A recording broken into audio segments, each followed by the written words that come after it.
श्री राम दोस्तों, आज मैं आपको अमावस्या और पूर्णिमा दो बहनों की कथा सुना रही हूँ। सुनना सभी ध्यान से। पुराणवी कथाओं के अनुसार एक राजा और एक रानी थे। उनके दो लड़कियां और दो लड़के थे। एक लड़की का नाम पूर्णिमा और दूसरी लड़की का नाम था अमावस्या। पूर्णिमा घर का सारा काम करती थी और भगवान की पूजा पाठ भी किया करती थी और गाय की सेवा भी किया करती थी। लेकिन अमावस्या ना तो घर का काम करती थी और ना ही भगवान की पूजा पाठ करती थी और ना ही गायों की सेवा करती थी। फिर भी राजा और रानी अपने दोनों बेटों और अमावस्या को ही बहुत प्यार करते थे, लेकिन पूर्णिमा से बहुत ज्यादा नफरत करते थे। राजा के दोनों लड़के और लड़कियां धीरे धीरे बड़े होने लगे। राजा ने दोनों लड़कों का विवाह करवा दिया।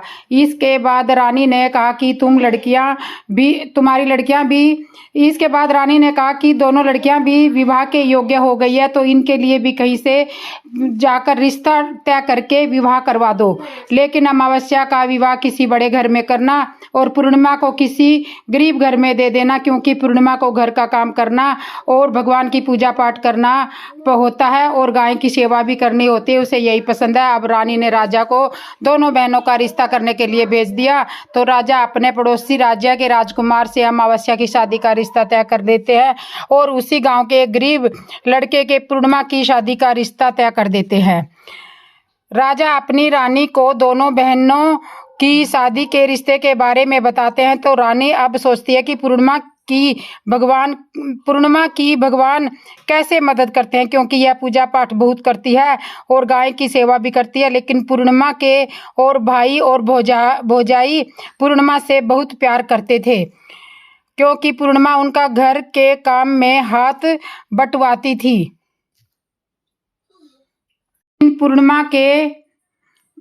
पूर्णिमा के भाई और भौजाई उससे बहुत प्यार करते थे, क्योंकि वह उनके घर के काम में हाथ बटाती थी और अमावस्या उन पर अपना रोब जमाती थी। राजा इसके कुछ दिनों बाद ही उनका विवाह करा देते हैं और जब राजा और रानी उन लड़कियों को विदाई देते हैं, तब अमावस्या को विदाई के समय बहुत सारी धन दौलत देते हैं और पूर्णिमा को कुछ भी नहीं देते। इसके बाद दोनों बहनें अपने अपने ससुराल चली जाती हैं।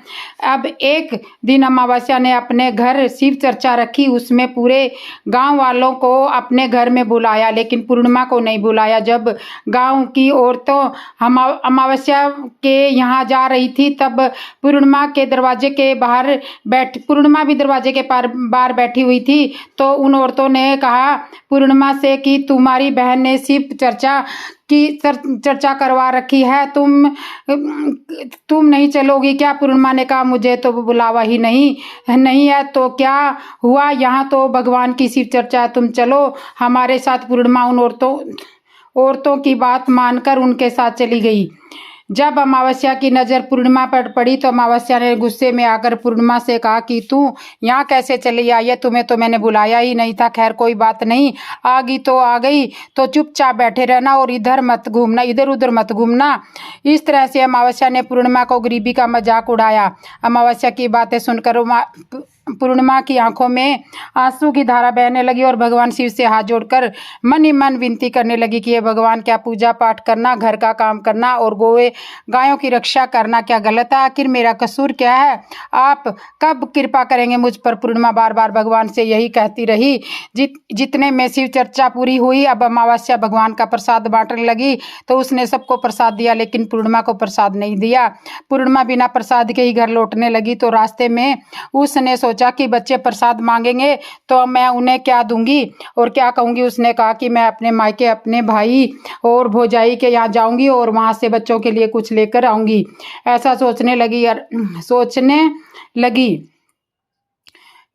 ऐसा सोचते हुए वह अपने घर पर आ गई और उसने अपने पति और बच्चों से कहा कि मैं अपने मायके जा रही हूँ। उन्होंने कहा ठीक है और पूर्णिमा मायके के लिए रवाना हो गई। चलते चलते एक चबूतरा आया जिस पर तुलसी का पौधा लगा हुआ था और उस चबूतरे पर एक बूढ़ी औरत बैठी थी। वह कोई और नहीं, साक्षात तुलसी माँ थी। और उस बूढ़ी औरत ने पूर्णिमा से कहा बेटी तुम कौन हो और कहाँ जा रही हो? तो पूर्णिमा ने कहा मेरा अपना परिचय दिया। तो उस बूढ़ी औरत ने पूर्णिमा से यह तुलसी का पौधा सूख गया, इसमें थोड़ा पानी डाल दो और इस चबूतरे की सफाई भी कर दो जिससे मुझे थोड़ी ठंडक मिलेगी। पूर्णिमा ने कहा ठीक है माँ जी। इसमें तुलसी में पानी डाला और चबूतरे की सफाई कर दी और उस बूढ़ी औरत को नहला भी दिया। उसके बाद पैर भी दबाए और कहा क्या काम है माँ जी?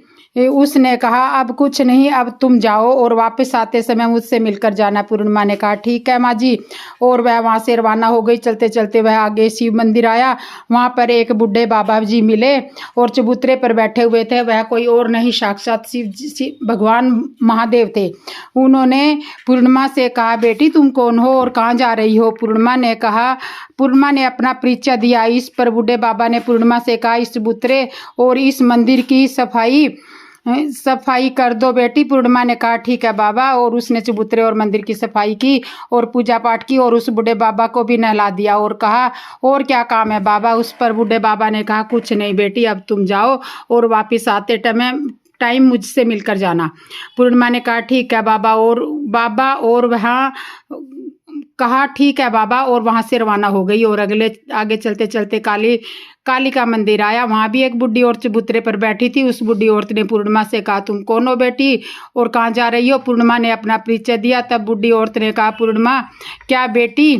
पूर्णिमा से कहा बेटी यहाँ सब पूजा पाठ करने तो आते हैं लेकिन मंदिर की सफाई का कोई ध्यान नहीं रखता, इसलिए तुम इस चबूतरे और मंदिर की सफाई कर दो।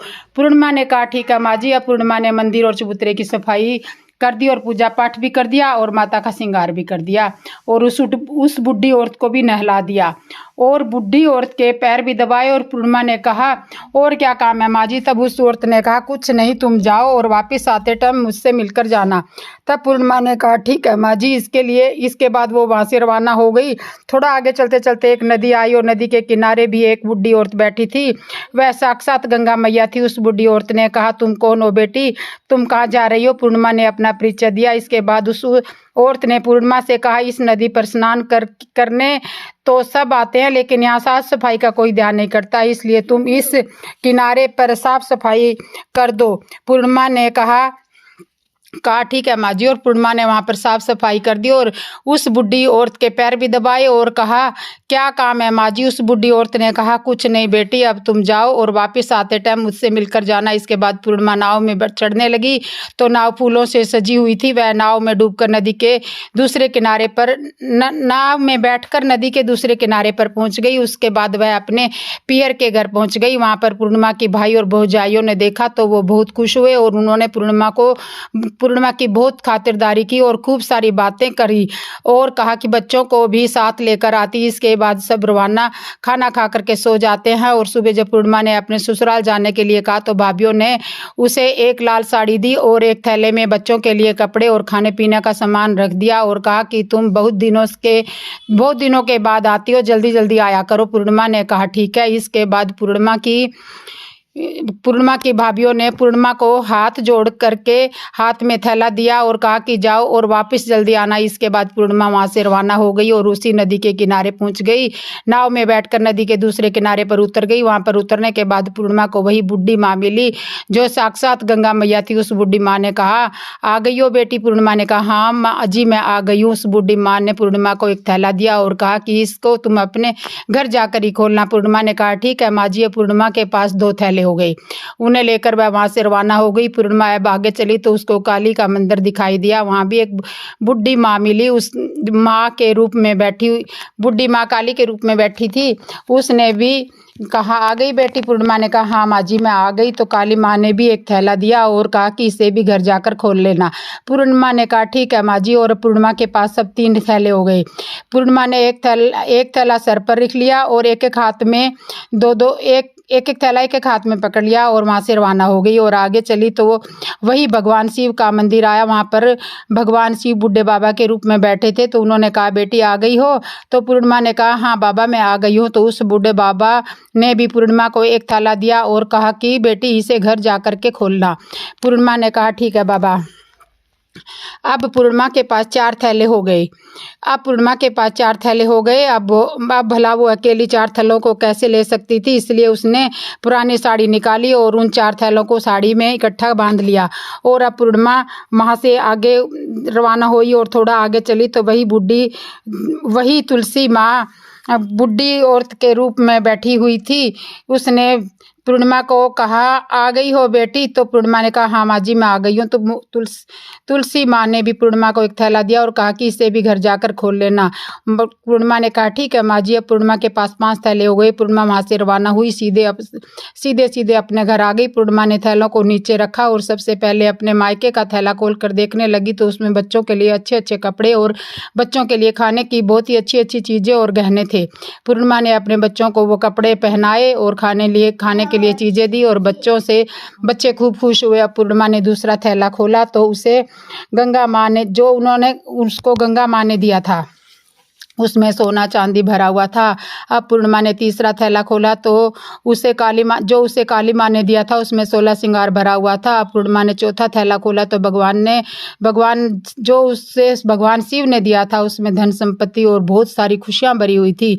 अब पूर्णिमा ने 5वां थैला खोला तो उसमें तुलसी माँ ने दिया था, उसमें चावल दाल और 7 प्रकार का धान भरा हुआ था। पूर्णिमा के घर में किसी भी प्रकार की कोई कमी नहीं थी, उसका घर धन धान्य से परिपूर्ण हो गया। अब पूर्णिमा और उसका परिवार खुशी खुशी रहने लगा। पूर्णिमा के मन में विचार आया कि क्या मैं भी अपने घर शिव चर्चा कराऊं और शिव चर्चा का कार्यक्रम रखा। पूर्णिमा ने गांव में सभी को बुलाया और अपनी बहन के घर भी गई अपनी बहन को बुलाने के लिए। अब अमावस्या अपनी बहन के घर शिव चर्चा में आई तो उसने देखा कि पूर्णिमा के घर में किसी भी चीज़ की कमी नहीं है। इतनी धन दौलत देखकर अमावस्या आश्चर्यचकित रह गई और उसने पूर्णिमा से कहा कि तुम्हारे घर में इतनी धन दौलत कैसे आई? पूर्णिमा ने कहा, देखो बहुत बहन, तुमने शिव चर्चा रखी थी और उसमें मुझे नहीं बुलाया था तो मैं बिन बुलाए तुम्हारे घर चली गई और भगवान का प्रसाद तक नहीं दिया था। अब तुम मेरी गरीबी का मजाक भी उड़ाया और उसके बाद मैं अपने घर आ गई थी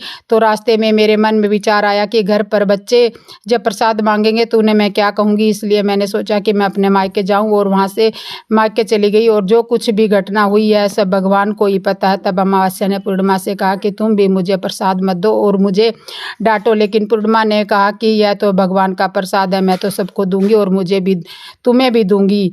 फिर भी अमावस्या ने प्रसाद नहीं लिया और वह सीधे अपने घर चली गई और जाकर के अपने बच्चों से कहकर वह अपने मायके में जाने के लिए रवाना हो गई। चलते चलते रास्ते में वही तुलसी जी मिली और चबूतरे पर बैठी हुई थी, माँ का रूप धारण करके बैठी हुई थी। उस बूढ़ी माँ ने अमावस्या से कहा, बेटी तुम कौन हो और कहाँ जा रही हो? यह तुलसी का पौधा सूख रहा है, इसमें थोड़ा पानी डाल दो तो इस चबूतरे की सफाई भी कर दो। इस पर अमावस्या ने कहा, बुढ़िया तुझे दिखाई नहीं देता, मैं इतनी महंगी साड़ी पहनकर यहाँ पे आई हूँ, वो गंदी हो जाएगी। ऐसा कहकर वह आगे चली गई। भगवान शिव मिले, उनको भी उन्होंने ऐसा ही कह दिया। उसके बाद आगे चली तो काली माँ मिली, काली माँ को भी उन्होंने ऐसे ही कह दिया। इसके बाद वह आगे चली तो गंगा मैया मिली, गंगा मैया को भी उसने ऐसा ही कह दिया। उसके बाद वह नाव में बैठने लगी तो नाव में फूलों की जगह कांटे थे जो उसके पैरों में चुभ गए और वह दूसरों किनारे पर उतरकर वह अपने मायके को चली गई।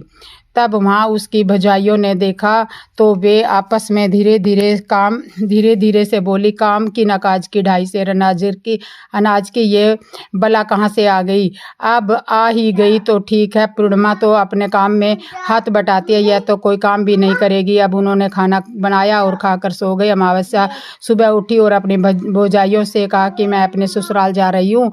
तो उन्होंने कहा कि ठीक है जाओ। अमावस्या बोली, पूर्णिमा को तो तुमने एक थैला दिया था और मुझे कुछ नहीं दोगी क्या? भौजाइयों ने कहा कि तुम घर जाओ, थैला तुम्हारे घर पहुंच जाएगा। फिर वह वहां से रवाना हुई और नदी के किनारे जाकर गांव में नाव में बैठकर दूसरे किनारे पहुंची। वहां गंगा मैया बुढ़ी का रूप धारण करके बैठी हुई थी। बुढ़ी माँ ने कहा, आ गई हो बेटी? उसने कहा, हाँ आ गई हूँ माँ। तो अमावस्या ने कहा, तुमने पूर्णिमा को एक थैला दिया था और मुझे नहीं दोगी क्या? तो बुढ़ी माँ ने कहा कि अपने घर जाओ और थैला तुम्हारे घर पहुंच जाएगा। इसके बाद काली माँ ने भी ऐसे ही कह दिया। इसके बाद भगवान शिव ने भी ऐसे ही कह दिया। इसके बाद तुलसी माँ ने भी ऐसे ही कह दिया। इसके बाद जब वह अपने घर पहुंची तो आंगन में 5 थैले रखे हुए थे। अमावस्या ने अपने मन में सोचा कि आज तो मैं निहाल हो गई हूँ। उसने जल्दी से सभी थैलों को खोला तो उसमें किसी में मिट्टी तो किसी में पत्थर और किसी में कंकर और किसी में कोयला और किसी में सांप बिच्छू भरे हुए थे। यह देखकर उसने अपना सर पकड़कर कहने लगी कि हे भगवान, मुझे मायके में भी कुछ नहीं मिला और इन थैलों में भी कुछ नहीं मिला। इसके बाद अमावस्या दौड़ी हुई अपनी बहन पूर्णिमा के घर जाती है और पूर्णिमा से माफ़ी मांगती है। पूर्णिमा से कहती है मुझे तू इतना सब कुछ मिला दिया। पूर्णिमा से कहती है तुझे तो इतना सब कुछ मिला और मुझे कुछ नहीं मिला। आखिर क्यों? पूर्णिमा ने कहा कि मैं जब अपने मायके जाती हूँ तो अपने भौजाइयों के साथ मिलकर काम करती हूँ और तुमने कभी उनकी इज्जत नहीं करी, इसलिए तुम्हें वो थैला क्या देंगी। और इसके बाद तुमने गंगा को भी ठुकरा दिया, काली माँ को भी ठुकरा दिया, भगवान शिव को भी ठुकरा दिया, गंगा मैया को भी ठुकरा दिया, इसलिए उन्होंने भी तुम्हें कुछ नहीं दिया। अमावस्या बोली बहन मुझे माफ़ कर दो, मैंने सदा तुम पर अत्याचार किए हैं, मुझे कुछ नहीं मिला तो कोई बात नहीं, मैं भगवान की भक्ति करके सब कुछ प्राप्त कर लूँगी, मुझे इसका रहस्य बताओ। तो पूर्णिमा ने कहा तुम 3 सूत्र का ज्ञान ले लो। पहले सूत्र में दया मांगना, दूसरे सूत्र में चर्चा करना और तीसरे सूत्र में 108 बार ओम नमः शिवाय का जाप करना। बहन ने भगवान को 3 सूत्र दिए, इनको अपने हृदय में बसा लेना, सच्चे मन में भगवान की पूजा करना कि इसलिए मेरे पास कुछ नहीं था फिर भी भगवान ने मुझे सब कुछ दिया और तुम्हारे पास तो सब कुछ था वो भी ख़त्म हो गया। इसके बाद अमावस्या अपने घर गई और भगवान की पूजा पाठ करने लगी और भगवान शिव से माफ़ी मांगने लगी और गौ माता की सेवा करने लगी और दूसरों की मदद भी करने लगी। तो वीडियो अगर पसंद आया हो तो दोस्तों वीडियो को लाइक करना, शेयर करना, कमेंट करना और बेल आइकन बटन ज़रूर दबा लेना। बोलो हर हर महादेव। अमावस्या और पूर्णिमा दोनों बहनों की जय।